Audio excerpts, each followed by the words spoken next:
the Edmonton Oilers unable to get it done in overtime. Noodles, I got to get your thoughts just on the play, the game-winning goal. I mean, Jarry decides to get after it, gets to the puck, but then can't get back. Your thoughts on the decision that he made there? And a night where I thought he played very well for the Oilers. Yeah, he was all right. For me, I didn't like the play. He handles the puck pretty well. To me, he looked a little sluggish on the play and a little bit hesitant. And to me, you got to make a better play with the puck. If you're going to go out and get there and have a foot race to get there, make a better play with the puck. And then the scramble back, I mean, it's a garage sale after that. You might as well just skate right to the bench and grab some water and get undressed. That's going to be a horrible feeling, hey? The scramble back. You're like, oh, no. Okay, so I'll tell you a quick funny story. My best friend is a guy named Dale Masson who passed away. He used to play for the U of A, and he was the goalie. Okay. And I remember him telling me a story when they were playing against Saskatchewan that he got into a foot race. They were winning like 10-0. And he got into a foot race with a guy, and he hesitated, and about halfway there, he was like, there's no chance I'm getting this puck. And the guy skated around him and put it in the net. So he decided to keep skating to go to the bench and grab some water. And as he was grabbing water, he said to the head coach, Rob Dahm, did he score? And of course, the guy went around him and scored and tucked it in the net. And he said, I just decided, I knew I was screwed halfway there. And, you know, this wasn't as bad. Obviously, Jarry got into a little bit of a foot race, but you make a bad decision with the puck and it ends up. Now, cost him a point. I thought he was solid, but I look at it, it's 3 of 4 points in a back-to-back situation. I would have liked to see them get the second point, obviously. They had some chances to do it, but in the end, it's the worst feeling in the world when you know that you're caught in no man's land and there's no way you're getting back. And, you know, it was a tough angle that Yossi put it in, but, you know, so be it. You leave a point on the table in Nashville.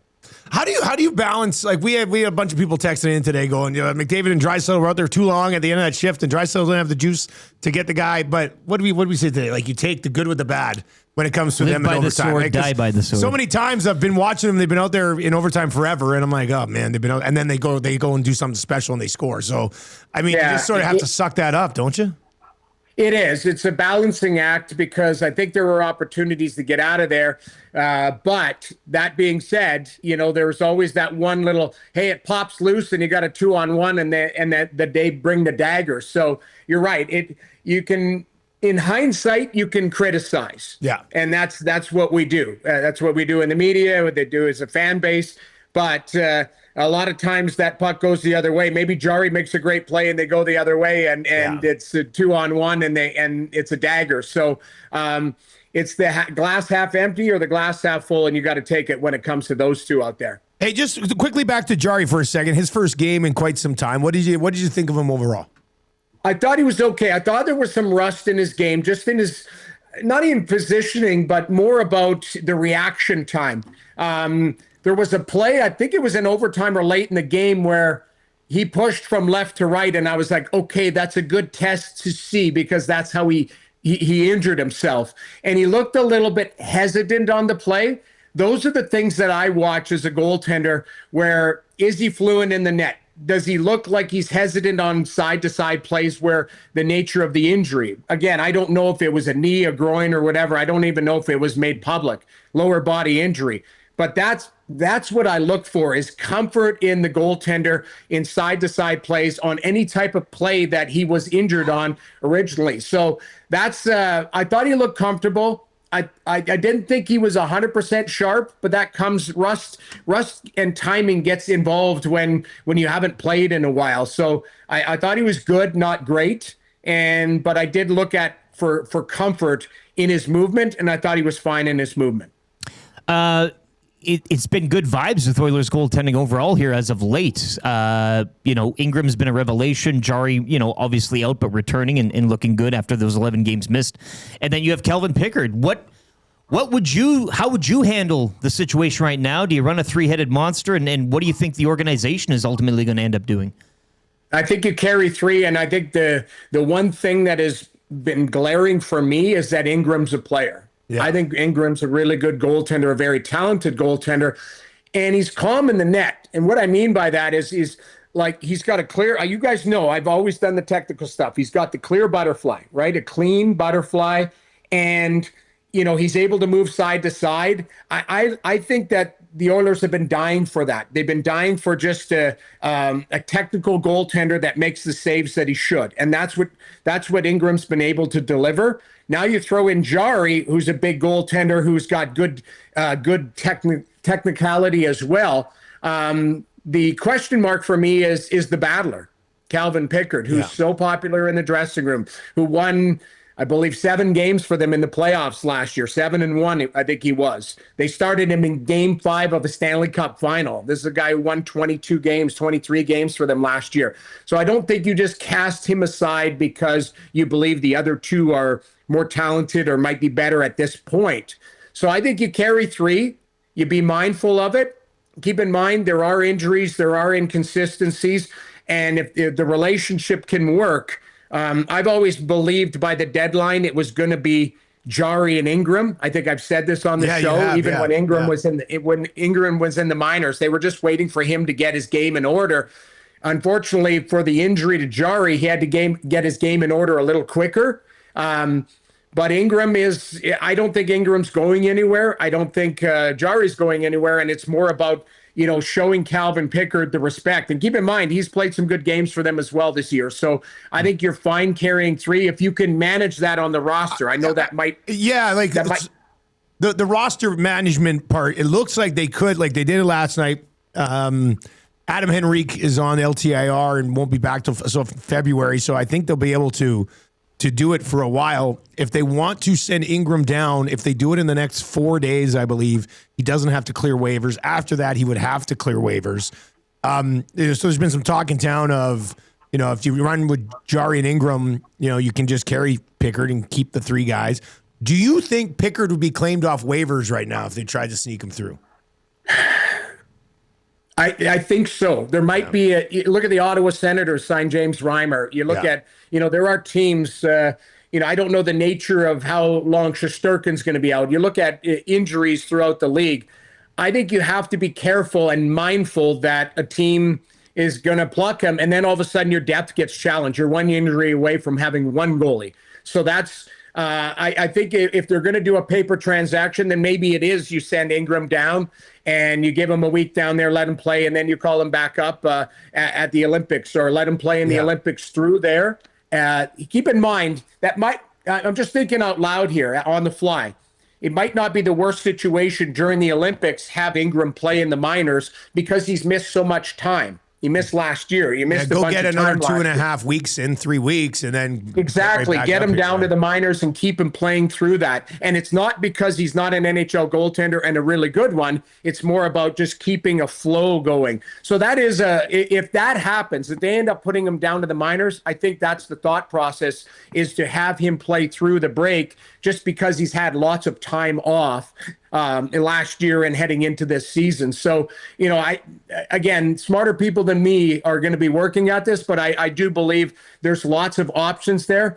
But I still come back to the thought process that Ingram is a hell of a goaltender, and he's going to be on your team down the stretch, and so is Tristan Jarry, and I don't know what they're going to do with Calvin Pickard. Jamie McLennan with us on the show this morning on the Firehouse Subs hotline. Noodles, one more on these 3 goalies here. Did you ever get stuck in a 3 goalie sort of situation? And what are the challenges? Like, can it hurt them by sharing a net in practice sometimes and things like that? I would say, I've been in a 3 goaltender situation a few times. Once in 2004 with the Calgary Flames, we had Mika Kiprusoff, and we had the injury to Roman Turek, and then Roman came back, and there was 3 of us. They ended up trading me. I was honestly, I was the Calvin Pickard. The good guy. I was definitely 3 on the depth chart as far as talent-wise and all of that. But it was more about, I had helped the team through an injury, all of that type of stuff. But they ended up moving me at the deadline and getting Chris Simon and going to the finals. So I think they were fine without me. But I've been in a three goaltender system. Here's the other thing that I would say. There's not a lot of practice time because of the condensed schedule. Nowadays, you see goaltenders go on with the goalie coach in an alternate rink and all of that type of stuff. There's enough work to be had for 3 goaltenders. It's more about, can you handle it from a roster and salary cap situation? Those are the things that are going to have to be dealt with, at a higher level, and not in my situation. Jarry activated ahead of last night's game. Also, Jake Walman, who we jokingly kind of, said during his timeout was even a player to begin with. Maybe this is all a fever dream. He was gone so long we didn't know where he was.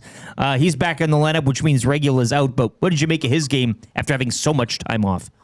So I'm a big Walman fan because I think he's a terrific second pairing guy who can advance the puck. That's my big. He's got a big shot. He's a good skater. He's got a little bite to his game. He's got a little attitude to his game. But when he's on his game, I think what he does is add another dynamic of a puck-moving defenseman.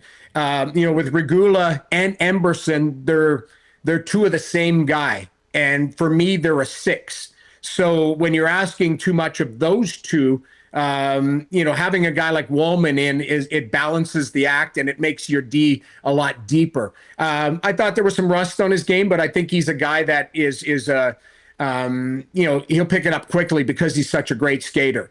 But when I look at it, I think it slots everybody kind of perfectly. And Stastny, I think is a perfect. What a great trade. I think he's a really good player, and he's basically Kulak that's just younger. And I think that was a crafty move by Stan Bowman. When you look at it, you reshape the defense right away, but you add in kind of the same components, just kind of younger, and you could argue just as good. Noodles, a couple other things quickly around the league. The Toronto Maple Leafs going into last night's game were 8-0-2 in their last 10. 10-game point streak. Yeah, they were kind of. What's turned the tide there? What's happened with that team? Well, they're getting goaltending, and the goaltenders have been arguably their best players outside Austin Matthews, who's been fantastic. But it's funny, when they were struggling, it was like, oh, the GM, it's the coach. And I kept arguing with people saying, how about the players play better? And all of a sudden, the players start playing better. You start to get depth scoring. Their power play, they make the one move because you needed a body on the tarmac. Somebody was calling for it. So it's Mark Savard, the power play specialist. So they bring in Steve Sullivan. Their power play looks better. Their penalty kill's been fantastic. But really, they're getting saves. Their top players are playing that they're capable of doing, and they're also getting healthier. Brandon Carlo comes back in the lineup. He's an NHL defenseman, so all of a sudden, Troy Stecher doesn't have to play 26 minutes because we all know and love Troy Stecher, but I don't think he's a top 4 defenseman. I think he's more of a 6. So when you look at it, you're getting the balanced attack on the back end. You're getting great goaltending. Joseph Woll and Hildeby were both playing great. So goaltending masks a lot of that. I've said this before. I've had multiple general managers say the league should just be called goalie. If you get good goaltending, you're fine. If you don't get good goaltending, you see what happens throughout the league. And I call the Ottawa Senators games, and they haven't had consistent and steady goaltending, and you see where they are in the standings. And all the Sens needed was a dose of the Canucks. That worked out well then. Well, and it damn near almost didn't. That Lankinen was unbelievable last night. He, the Sens put up 40 shots, and Lankinen, was standing on his head. It's a 2-1 game, but it really wasn't. If you look at chances and high danger chances, Ottawa was all over him, but Lankinen made it a game. And yeah, Vancouver's in one. They're in a retool, rebuild, whatever you want to call it. I feel bad for guys like Brock Besser. Now it's 21 games. He hasn't scored a goal. That guy's a good player. But you can tell confidence has really hit some of those players on the team. Noodles, as always, man, great stuff. We appreciate the time, and we'll do it again next week. Absolutely. Thanks for having me. There you go. That's Jamie McLennan, a good local boy who's made it big in the big city. That's what the Troll says. Now we know why Noodles wants to keep the 3 goalies. The truth comes out. Because he was the third goalie and got traded. He's like, keep all 3.